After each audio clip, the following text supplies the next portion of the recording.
Welcome to Castles to Cauldrons, where every journey starts with a little bit of magic. Welcome to episode 16 of Castles to Cauldrons. I am your host, Jason Davis. I'm here with Micah, Terry, and Rachel. We have some news this week we're going to talk about before we really get into our main topic, which is going to be a little late of a Valentine's Day type theme for a date night at Disney. So first item of news. It was released last week that the abandoned Star Cruiser is going to be turned into an Imagineering office space. I just figured this was a good little topic just to kind of get our thoughts on it and then move on to the next one. So what are y'all thoughts about not using the Star Cruiser as another way for money to be made versus office space? It's a really expensive office building for these people. Like really expensive office building. I feel like it probably could have been turned into something else, or they could have reimagined it into another hotel. A normal that could have hotel. been Star Wars themed, but not as in depth as what it was. Like where they can make it a price point where people could actually afford to go. But I don't know. Maybe we need more Imagineering stuff in Orlando instead of out towards, out in California. So I feel like probably one of the reasons why they didn't turn it into like a bookable hotel, which I wish they did because that would have been cool, is probably like the logistics about like there's no bus stops there. Like, how are they going to do that? I mean, I know like they have their back entrance into Hollywood Studios, so like that would have been a perk of staying there. Yeah. Kinda like, when you're in California, you can go throughout, the Grand Californian. I just think logistically, I don't think it would have worked. You also think about amenities. It's Right. like no pool or any, like no gym, stuff like that. It's true. Right. So I you didn't even think about the no pool thing. Yeah, you have to put money into it still to make it. And there's only 100 rooms. Well- You're still going to have a high price point. When this came out, did y'all think it was ambitious for Disney World to put something like this out to begin with the price point that it was at? Because No, but it sold out.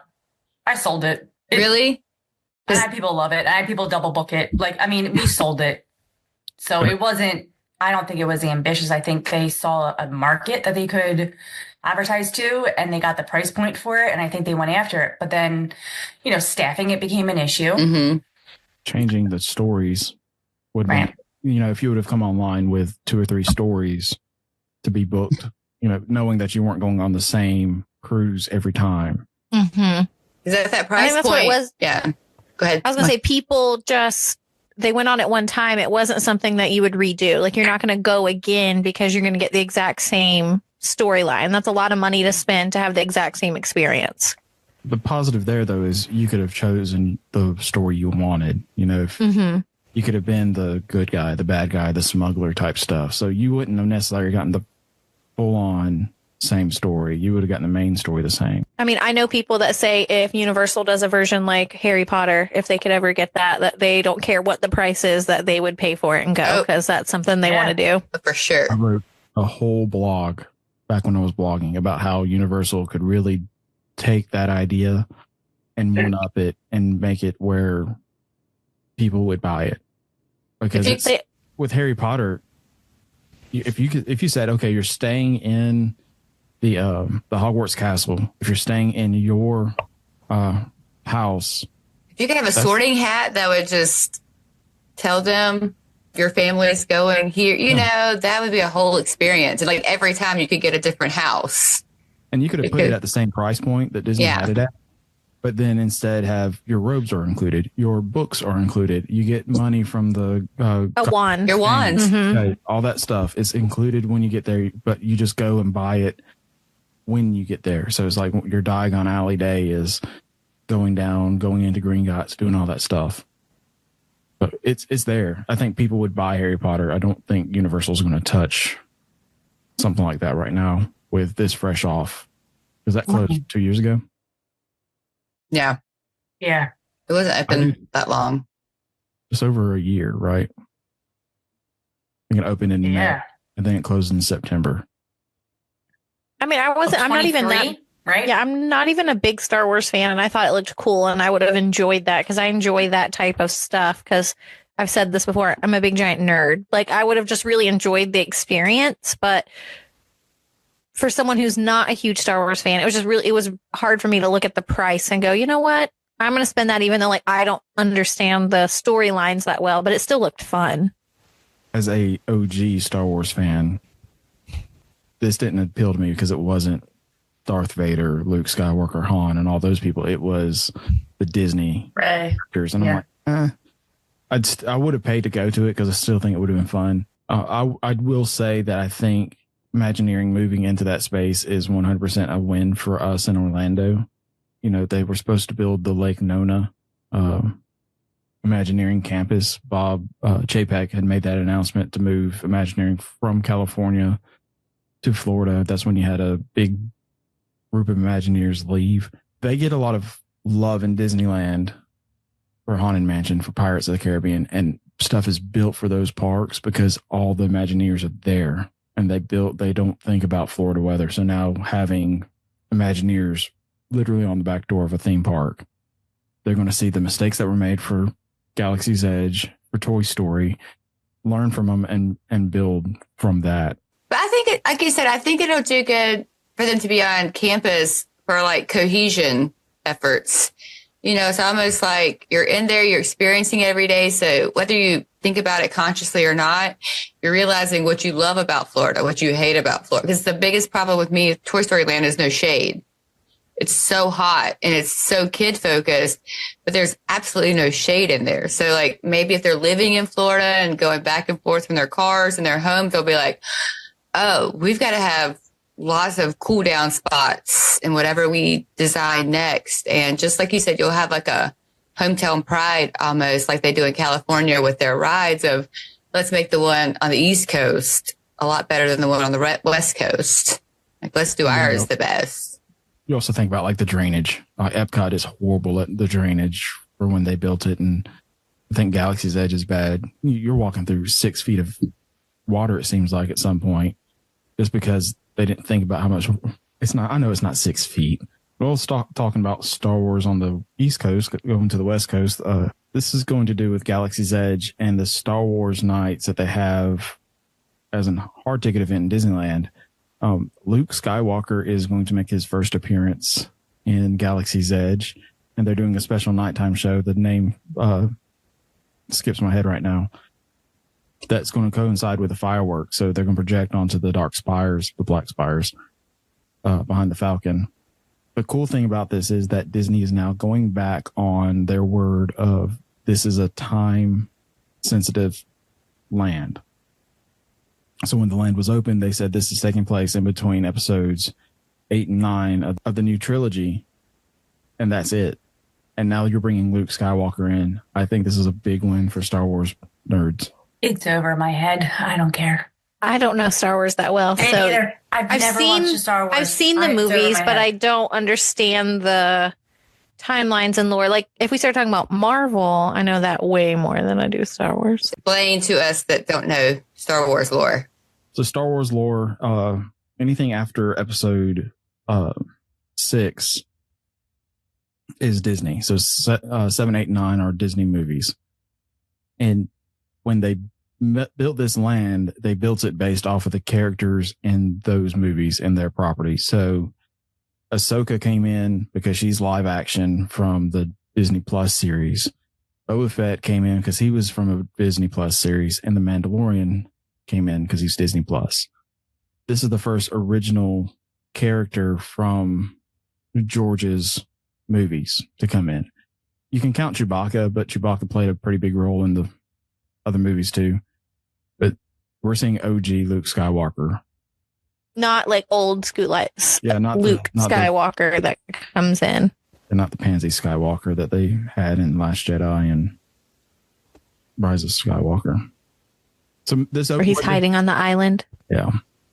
If what this means though is like opening the door for potential Darth Vader coming through or a Han Solo, C-3PO, that would be really cool to see some of those characters walking through the Galaxy's Edge area, which they had that lore in the Star Cruiser. Han and Leia had their honeymoon on the Star Cruiser back in the day, but they never came to the Star Cruiser while you were on board. The projection show is called Shadows of Memory, a Skywalker Saga. I think that should be fun. because they started doing a fireworks show in Galaxy's Edge in Disneyland that's the same time of Disneyland's fireworks show. So whatever fireworks show they're showing, but the music's different. So that's cool. Different show over there than what you're having on Main Street. So the fact that they're building upon that is pretty cool to me.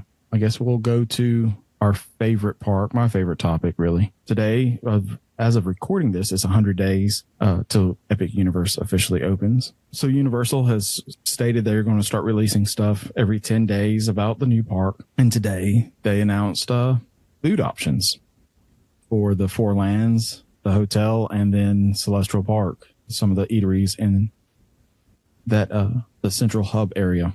What are y'all's thoughts on the food we're getting? So good. I think that they are definitely competing with Disney, and if not better than Disney. I like the different options, and I'm excited to try a few of them, which says a lot because I don't really go into a Disney park thinking like, oh man, I want to try all these snacks, but like these look good. Yeah, I've said in the past, I think Universal has always made Disney kind of one up something. You see with the butterbeer stuff, Disney tried to recreate it with both blue and green milk and Lafru's brew. And neither one of those options really hit like butterbeer has. So when Universal started upping their food game, Disney's like, okay, we need to try to do something.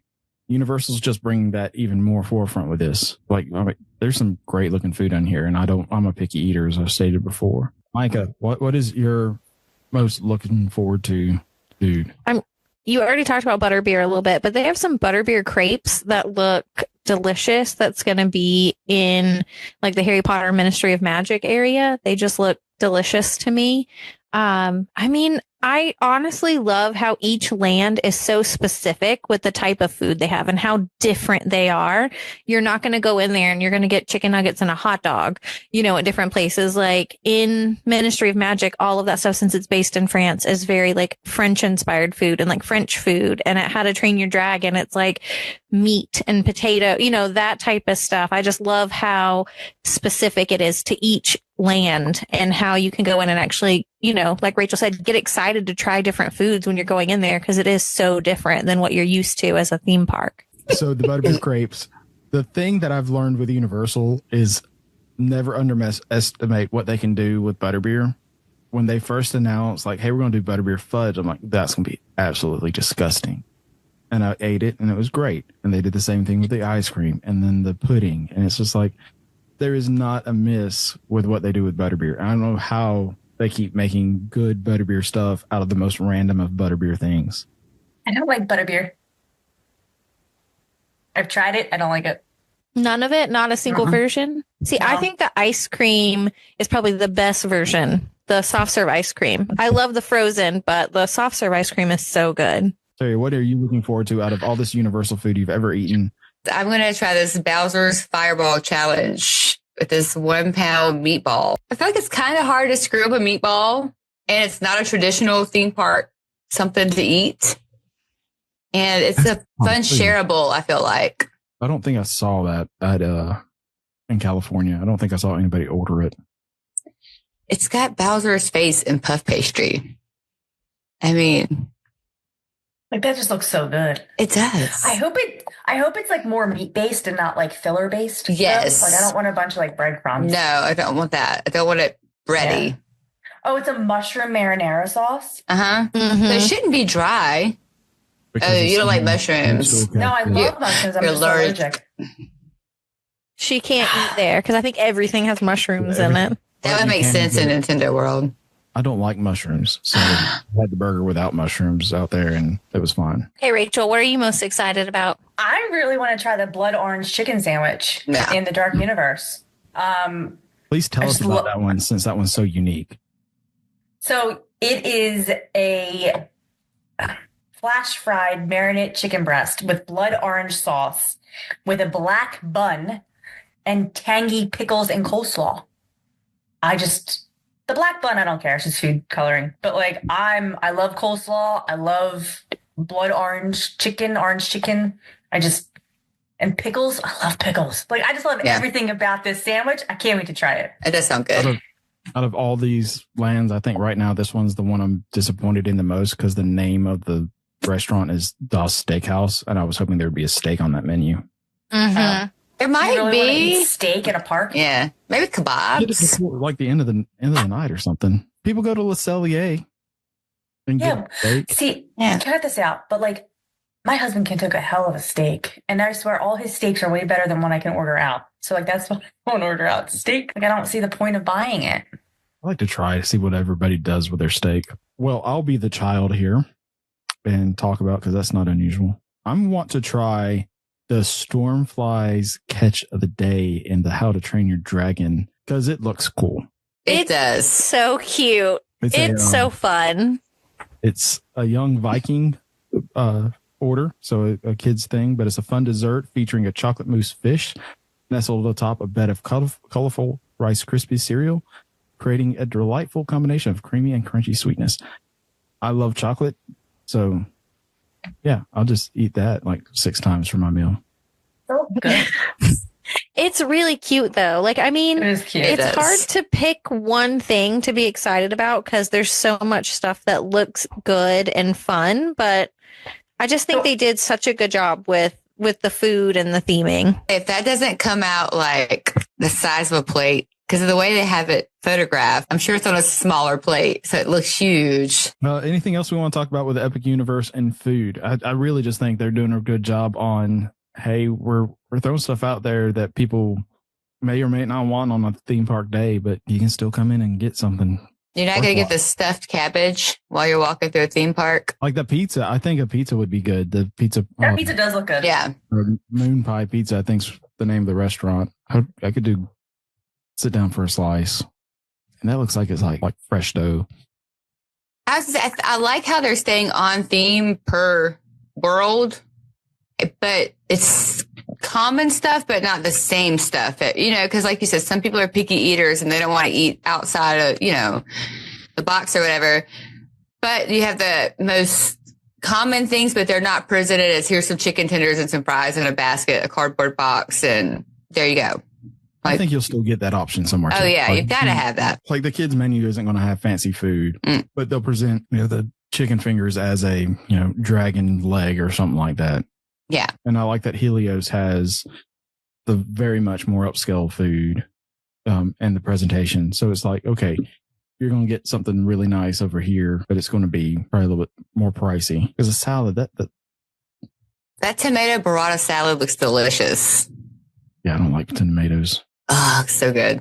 But it looks like, they've taken time to put it together.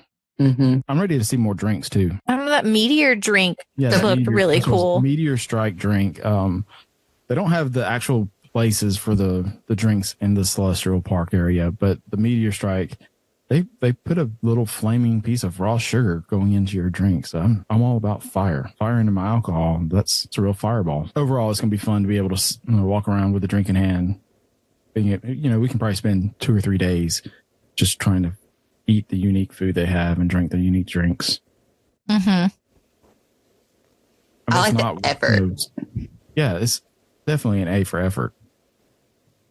I just hope it's as good as it looks. Mm-hmm. All right, so we'll cut it to a commercial and we'll come back and we'll talk about date nights at Disney. Are you dreaming of your next adventure, but overwhelmed by planning?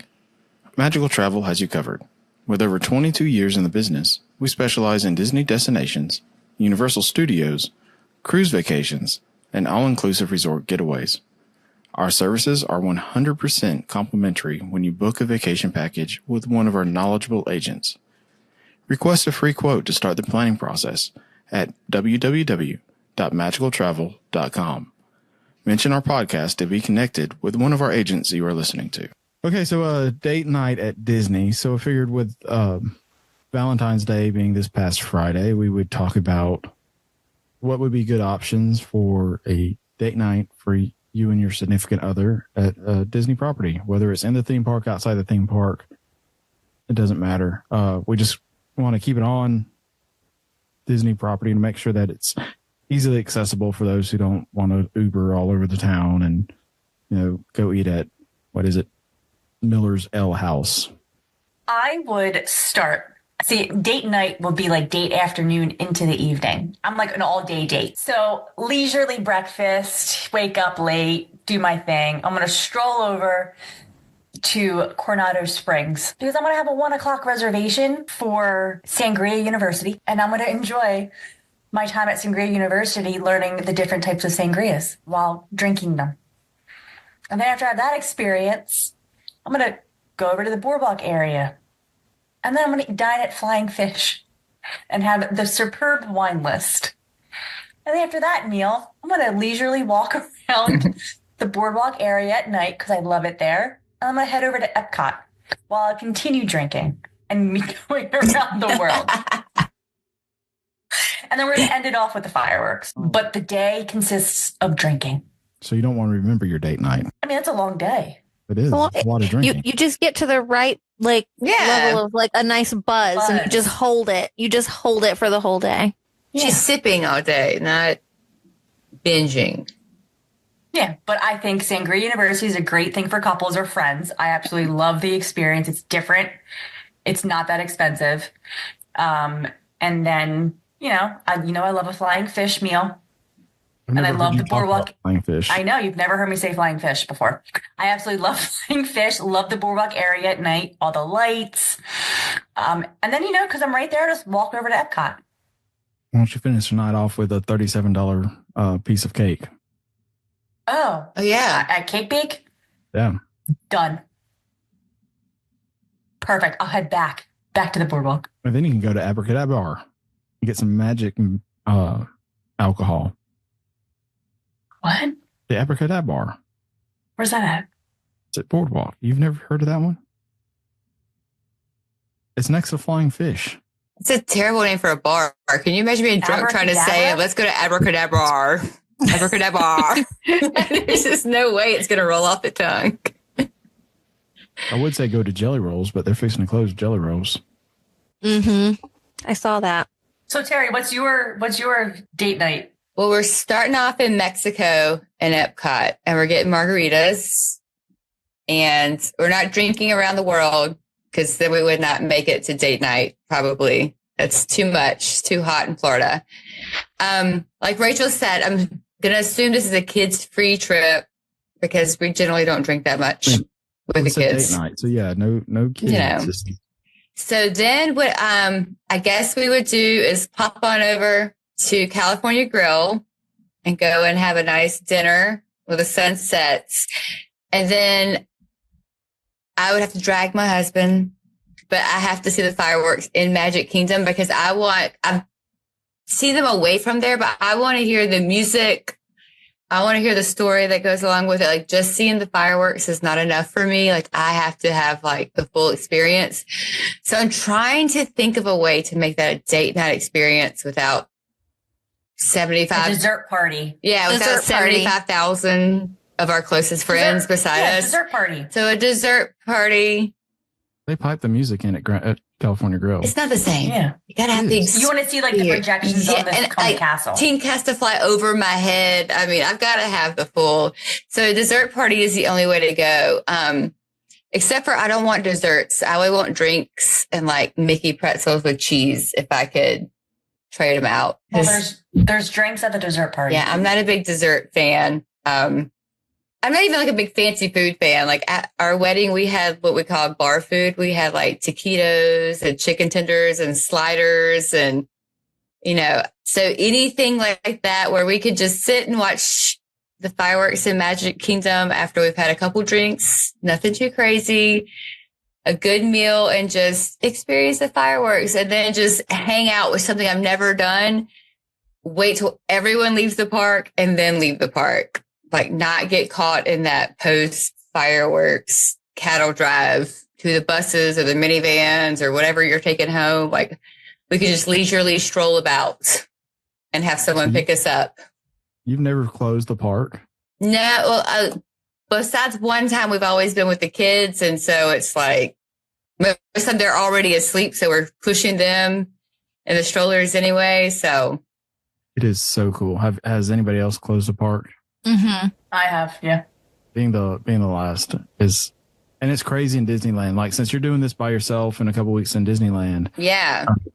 it's actually a totally different experience being closed out there because they close gates behind you.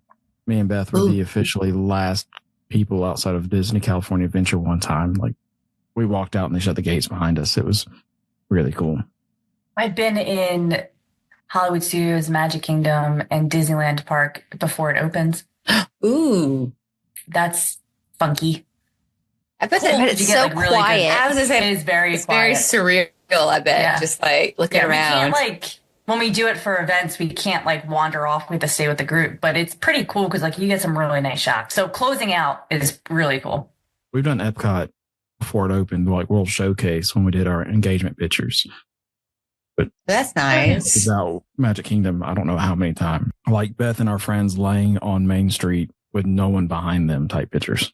Oh, That's so nice. cool. So, Michael, what's your perfect date night? My perfect date night would be kind of like Rachel's, where I want it to kind of be an all day thing. If I'm going to be there at Disney World and it's just Robert and I being there and getting to have our time together, kind of same thing, like not rushing to get up in the morning, being slow, but being probably on the Skyline or something so we can go over to Riviera and have like a nice brunch so I can get my coffee and we can just have it really, really easy. At Topolino's. Yes, at I love Topolino's. Topolino's breakfast. Topolino's. At Topolino's, even though this is an adults only trip and it's a date night / day, I'm getting my character breakfast in and I'm going to meet my characters and have a delicious brunch. Yeah, that's a different character breakfast though. Like, you're not saying, hey, we're going to Chef Mickey's, where it's like Right. sing-along songs and everything like that. Topolino's is still kind of upscale for breakfast. And it's so good. And it's a beautiful resort to be at and to get your coffee and just take your time. So then we would have an easy afternoon and we would have an early-ish dinner because we'll have our brunch. We'll have our early-ish dinner over at Disney Springs, but go to Paddlefish. Isn't that what it's called? Paddlefish? Robert? Like, no, it's flying fish. No. Anything other than Flying fish. Fish has the name. No, it's paddlefish. Paddlefish. We went there one year and he got the king crab that they had there and he wants that king crab again and it is delicious. And it's a really nice restaurant. Reservations aren't that hard to get for it. Like, it's pretty easy to be able to get it and go. And then we would have a nice evening strolling around Epcot, drinking around the world, and ending with fireworks would be my nice date day / night. I love how the three of us end up in Epcot at some point. Well, I mean, Epcot too. Epcot's like the adult park. Yeah. Yeah, Epcot just is beautiful at night, and being able to stroll around and everything. It's just a great ambiance to walk around. Yeah. You know, I keep saying have a drink in hand, but that's literally being able to walk around and just casually drink as you enjoy yourselves. And it doesn't feel as like overcrowded with kids. Like if you're trying to do like date night, it's going to be more that adult feel and you're not, there's still kids and stuff there, but it's not the same as if you're at Magic Kingdom. And you never know. Sugar Ray might be playing. Sugar Ray might be playing. My favorite nighttime pictures are at Epcot. Nothing is that, like, the only good thing that came from the 50th anniversary is Spaceship Earth's lights. Yes. Just one-upped how the Spaceship Earth looks. Like the lighting package they had on it before was beautiful, but it just added to it. Like last time we went, the photographer just click pictures back to back to back, but every picture, Spaceship Earth was a different color in the background, and it made each picture look completely different, like how we looked, how the kids, those are my favorite nighttime pictures are at Epcot. A beautiful park. And the water behind you, if you're taking a picture in Japan or something like that with the arches. Just great. I love Epcot at night. I love all the parks at night, but Epcot really. What's your perfect date night, Jason? Let's get a guy's point of view on this. Date night for me, I think I'm going to go back to like one of our nights for honeymoon because it was actually really, really nice. It's bougie as all get out though. So we start our day at Grand Flow and do a Jerry thing and go get spa day, kind of relax, enjoy ourselves, spend some time around Grand Floridian, maybe get some drinks at the bar or something like that. Because we've never been to Enchanted Rose. Get all dressed up, spend the money at Victoria and Albert's. That's a nice 4-hour meal. Probably the best food I've ever put in my mouth. And it's great because you're sitting there. They're not supposed to have your cell phone out or anything like that and take pictures of the food. You're just supposed to sit there and listen to what they have to say about the food. The chef comes out and talks every now and then. So it's worth the price. And then we went to Lanuba, but I don't really care for the shows like that. So I'd end the night though at Epcot like everybody else has and just enjoy walking around the world. Just quickly, we all said like decently priced stuff. What about cheap? How would you do a cheap date night for people on a budget that just do a quick little, hey, we have 3 hours. The grandparents going to watch the kids or something. I think I would put it to overlap a nighttime show. Mm-hmm. And then probably end up in Epcot. So, I was going to say, there's a lot of places in Epcot that you don't have to make reservations for so far out. Right. You might get lucky that day and stumble, especially if there's only 2 of you, and stumble into a reservation. And like you said, go to Epcot and just enjoy the drinks and the walking around. And yeah. If you're trying to keep it cheap, I mean, you don't have to do a sit down reservation. Yeah. You could do the food kiosks, and, do that. But yeah, that's probably what I would do. Try all the different types of foods in Epcot, if I didn't want to spend a lot of money. That was my suggestion. Like, with so many festivals happening, most of the time you're going to be there at a festival. So why not take advantage of like $100 gift card, run around the kiosk and just grab a bite, grab a drink. Micah, do you have a cheap date night? Well, I guess it could be like, again, date day tonight. It could be something fun like doing the miniature golf there at Disney, because that's not a terribly expensive thing. And you could start that like kind of after lunch. Free if you stay at a Disney resort. Yeah. Before 4:00. So there we go. That early kind of date day thing. And it's already included with your package when you are staying at Disney. So that's helping with the cheap, like you've already paid for it. So you don't have to worry about an extra expense that way. And then going over to Disney Springs and kind of walking around, going to Polite Pig, because that's really good food, not super expensive. And you could get some good drinks there. And then if you you're at Disney and you already have your like park hoppers and stuff, and you have time to go in, you could still end your night at Epcot watching the fireworks. You don't have to get food at that point because you've already eaten and have drinks. So you could still have the fireworks and kind of end it romantic that way. I think that's going to do it for this episode. We hope you enjoyed it. Next episode's going to talk about Disney deluxe hotels and club levels with Nicole from the agency. Most of us, I think all of us have stayed deluxe, correct? Yes, sir. So we'll have a lot of conversation about which one's our favorite. And if you want to reach any of us to plan your perfect honeymoon, anniversary, Valentine's Day, any other type of Disney destination vacation, you can contact us by going to magicaltravel.com. If you have time, please like and share this post and leave a rating and review so that gets us up in the analytics a little bit better. Until the next time, we'll see you later. Bye-bye.